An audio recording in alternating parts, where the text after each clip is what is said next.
Yung sa ini-insinuate naman nila na nanay niya, Si Wenyi. Li Wenyi, hindi naman niya pinapakilala na nanay yun. Kundi, part of the incorporators at saka partner ng tatay niya. Partner meaning? Meaning, pwedeng partner as girlfriend, partner dahil isa siya sa incorporator, ganun. Pero na-confirm niyo, ma'am, na girlfriend? Dating staff ni Mayor Alice Guo lumutang na at ito ang kanyang matinding revelasyon. Halina't sabay-sabay nating panuorin at alamin ang video ito na tiyak na ikakagulat nyo. Ngunit bago tayo magpatuloy, huwag kalimutang i-like, share, subscribe, and click the notification bell for more updates and for more upcoming videos. Maraming salamat!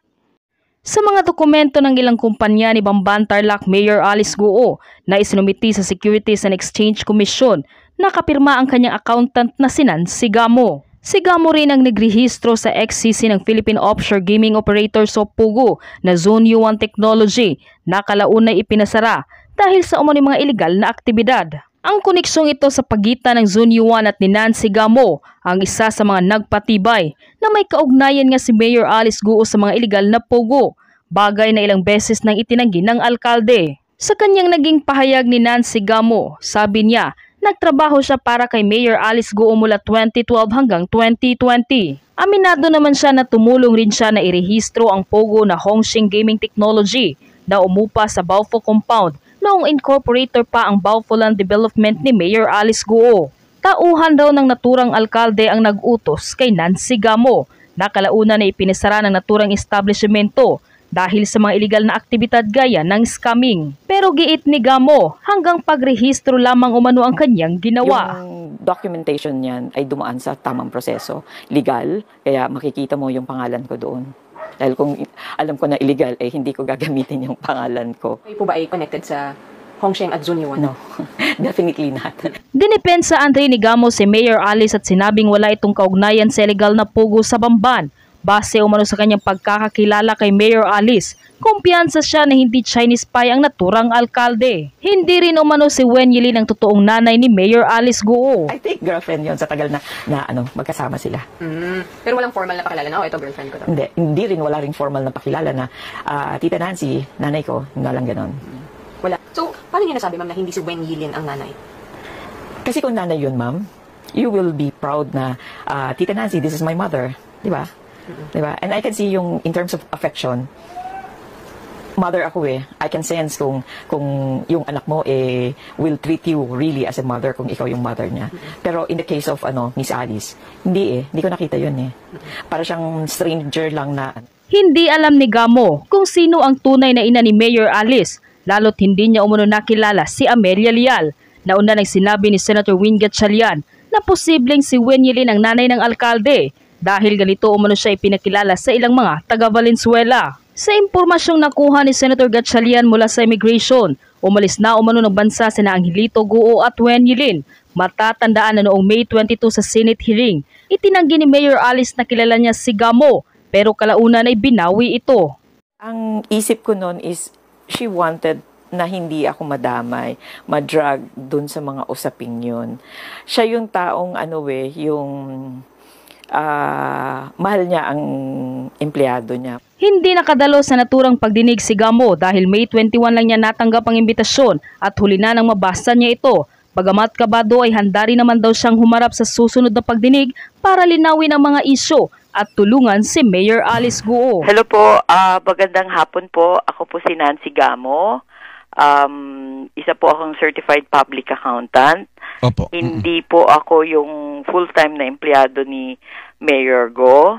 Hindi rin po ako full-time na retainer niya, kundi tumutulong lang po ako sa mga kung anong problema sa mga pangangailangan niya para sa mga negosyo niya. Ayun, ibig sabihin, Ma'am Nancy, kayo ay kung baga sa talagang nakakausap niyo siya, nakakasama niyo ito si Mayora. Ay, opo. Gaano katagal niyo na po siyang kasama? Magkakilala na kami mahigit 10 taon na, mula pa noong 2012, as early as 2012, nakilala ko na po si Mayora. Hindi pa siya alkalde no noong mga panahon na yon. Yes. Mhm. At ano naman po ang inyong naging role kay Mayora Alice Guo? Usually, tumutulong ako sa kanya sa registration ng mga korporasyon niya sa SEC, sa BIR. Nag-due diligence po ako sa lupa na binili niya before.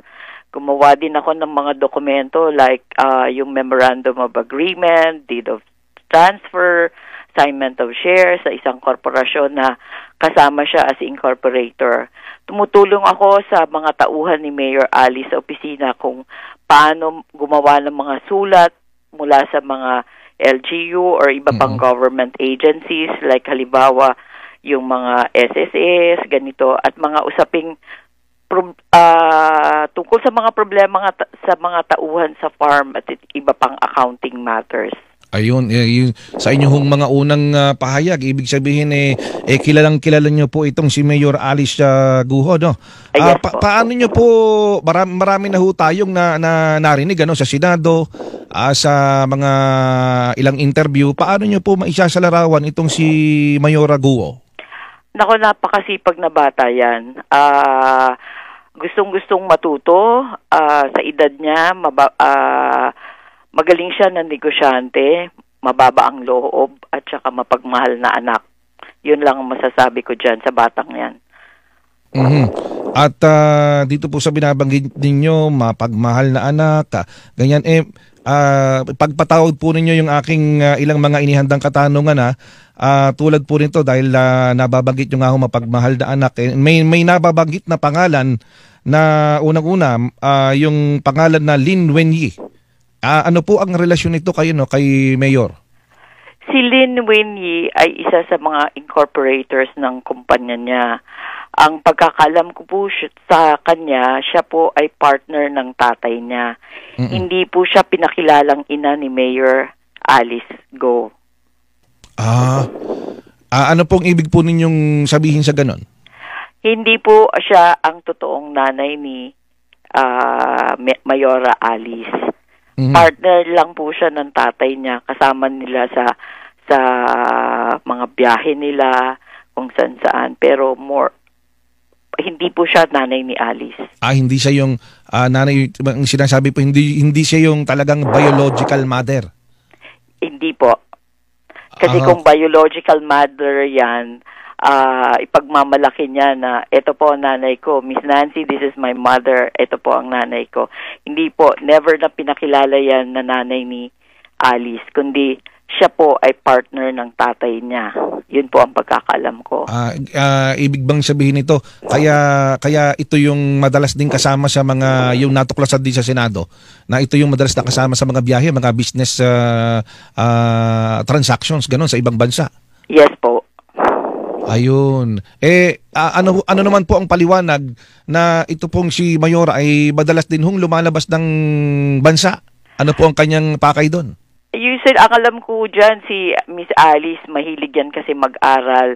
Ang kalimitan, ang kanyang layunin ay para pag-aralan ang pig farming sa ibang bansa. Mahal niya yung mga... Hog raising, ganon, yung pag-aalaga ng baboy. Large scale po na pig farming. Ito yung panahon siguro yung sinasabi niyo pati nung 10 years ago, ito laging negosyo ditong si Mayora.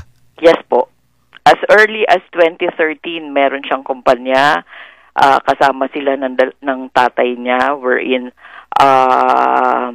may farm sila noon. Tapos way back 2015, binenta nila yon, nag-create ulit ng another farm. Ayun. Ano pa ho ang mga inilalapit sa inyo ni Mayora?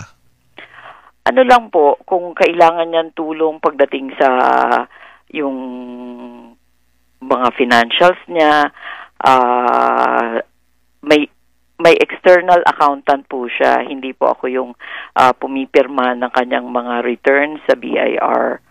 So, kung ano yung pangangailangan, basta pagdating sa pangangailangan na makakatulong ako bilang accountant, tinutulungan ko po siya. Ayun, nabanggit niyo po kanina na kayo tumulong kay Mayora sa mga pangangailangan niya, mga dokumento, mga paglalakad ng kasama po ba dito yung paglalakad doon sa na itayo na pogo doon po sa kanilang compound? Yun po ay ako rin po ang gumawa nung dokumento na yon, nagparehistro sa SEC, sa PAGCOR, tsaka sa BIR.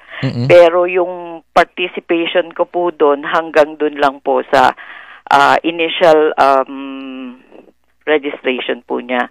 Ano man yung changes, ano man yung amenda, ano man yung increases ng capitalization niya, ay hindi na po ako kasama doon. So, initial registration lang po.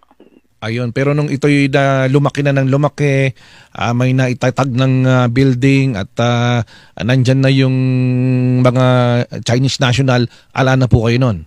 Wala na po akong alam doon. Panahon po kasi yan ng ng pandemya. So, okay.